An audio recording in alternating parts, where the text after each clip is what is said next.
tempo real. Já está conosco aqui no estúdio Elivaldo Barbosa.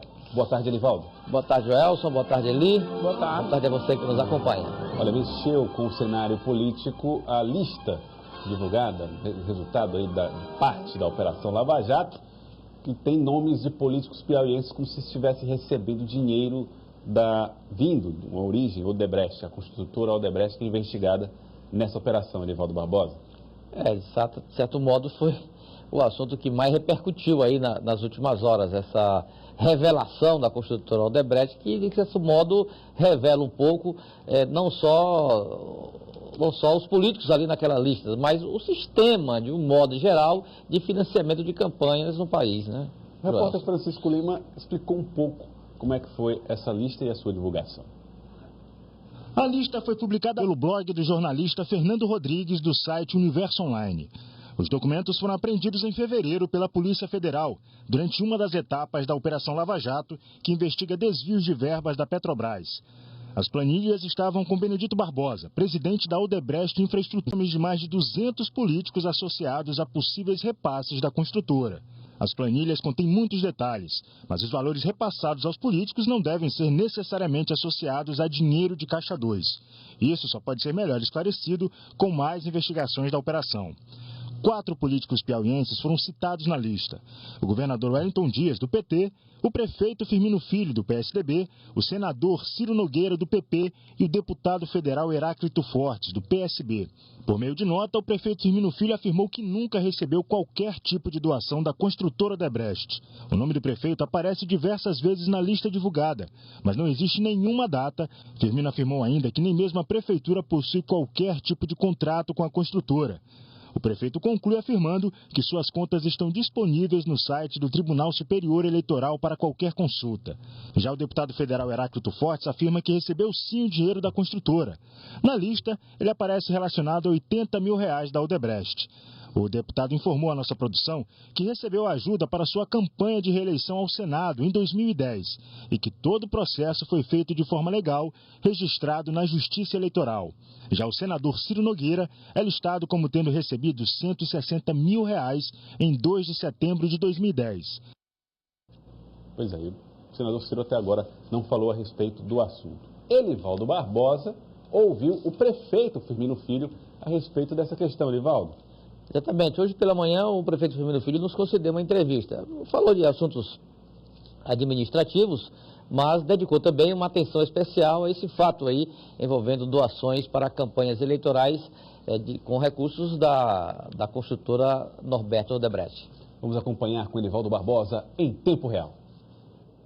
Para segunda-feira, depois da Páscoa, o prefeito Firmino Filho anunciou novidade para os servidores do município na área de saúde. Nós temos a publicação do plano de cargos e salários dos agentes comunitários de saúde e dos agentes endemias. Essa é uma luta histórica desde a implementação desse programa na cidade de Teresina. Nós tivemos várias etapas no sentido de consolidar este cargo, de valorizar esta ocupação. Então, um momento no qual nós teremos uma carreira a ser cumprida, a ser desenvolvida pelos agentes e, ao mesmo tempo, temos a colocação deles como estatutários. Portanto, um avanço significativo que vai dar maior estabilidade e, ao mesmo tempo, garantir uma aposentadoria também mais segura, mais digna para todos os agentes. E haverá também mudanças no secretariado, envolvendo meio ambiente, esporte, lazer e juventude. Dessas 3 possibilidades, só tem uma que já está devidamente caminhada, que é a Associação do Meio Ambiente. Vai ser uma solução doméstica, sai o vereador Luiz Sampaio e teremos a entrada de uma técnica que já está dentro da estrutura da semana. Em relação às outras 2 secretarias, nós estamos ainda construindo essas 2 soluções. O prefeito Firmino Filho também falou da relação de políticos beneficiados com doações de campanha da empresa Odebrecht. O prefeito negou qualquer relação política ou até mesmo administrativa com a empreiteira.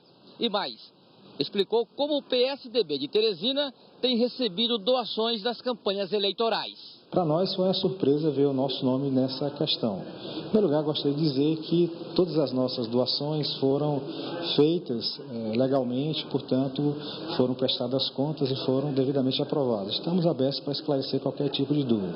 Em segundo lugar, não existiu nenhum tipo de contribuição na campanha de 2012 para a candidatura do prefeito Firmino Filho. Terceiro ponto importante, nós não temos nenhum contrato de obras, nem de prestação de serviço com nenhuma construtora Odebrecht, nem qualquer empresa do seu aglomerado.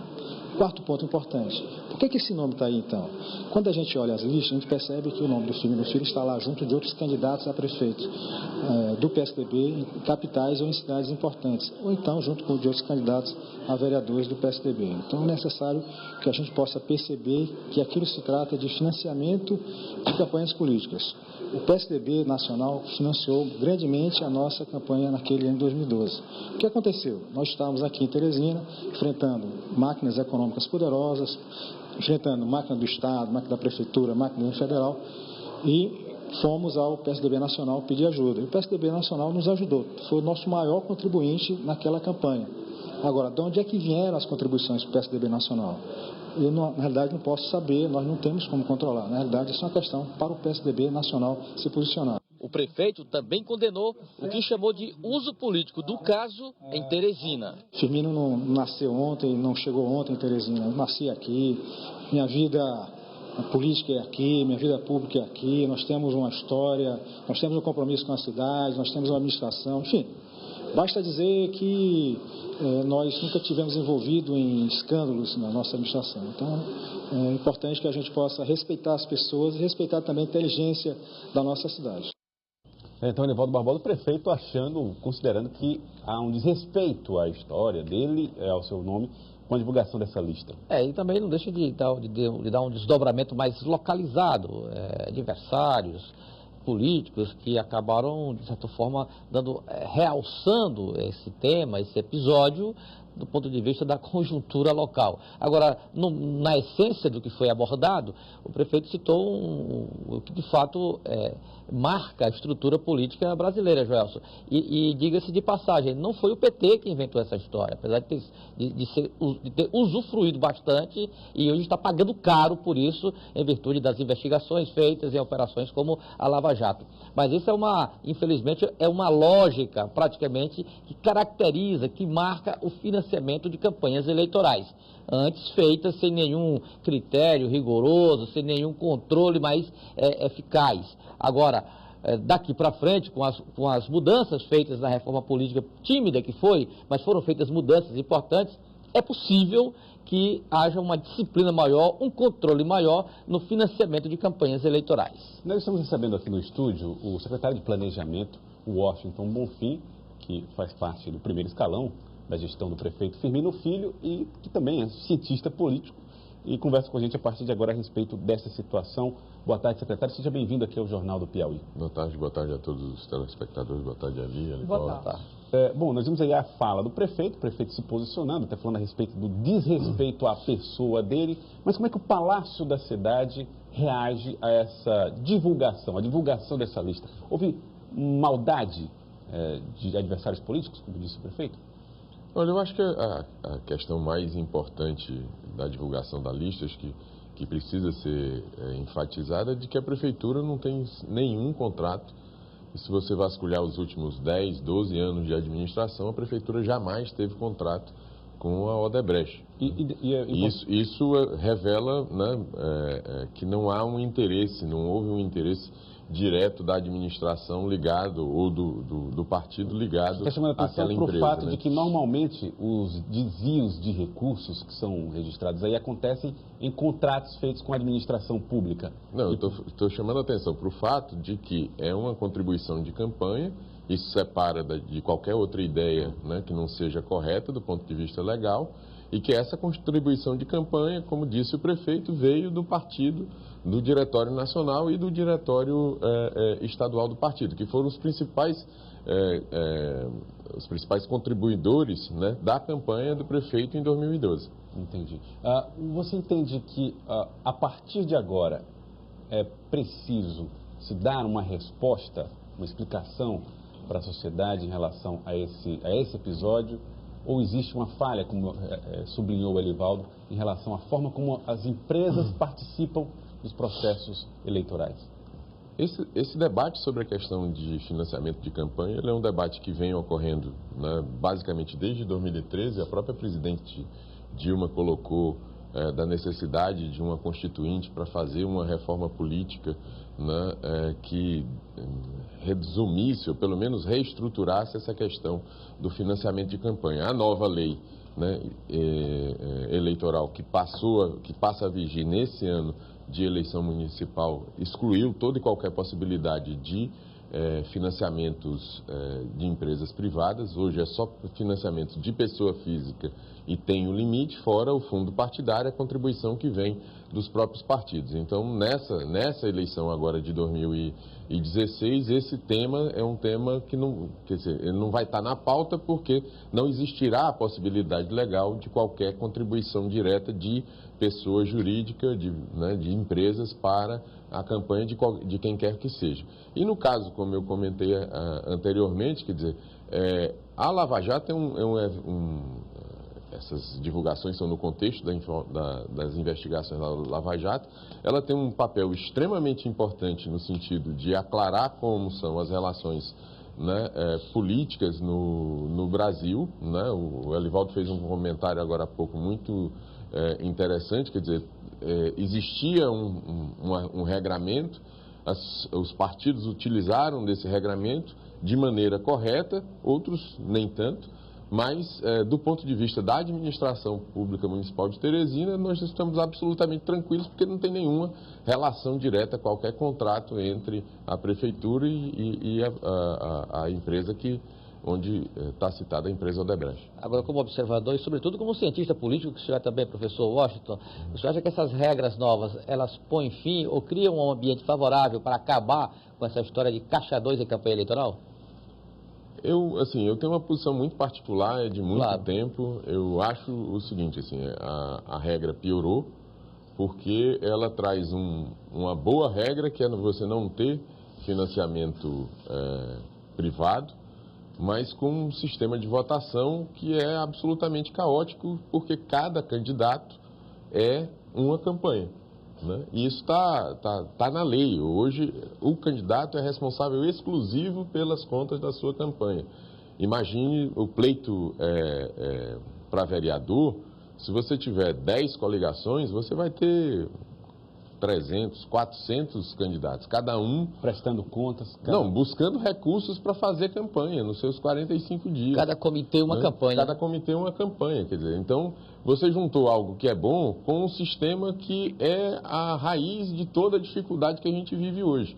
E aí eu volto, quer dizer, eu defendo de muito tempo, eu acho que a gente teria que ter um sistema proporcional de lista fechada, com redução do número de partidos, aí sim, você financiamento pessoal, né, com fundo partidário, isso funcionaria de maneira muito melhor do que funciona hoje. Nós temos, essa eleição de 2016 é uma eleição muito difícil por conta de, primeiro, o clima geral é antipolítica, e isso é muito preocupante, o clima de radicalização, o clima, né, de agressões entre partidos, entre pessoas, né, isso precisa parar. A discussão não é racional, ela tem ódio no meio da discussão, que deveria ser racional. Nós perdemos, a minha convicção é que nós perdemos de vista o principal, que é o país.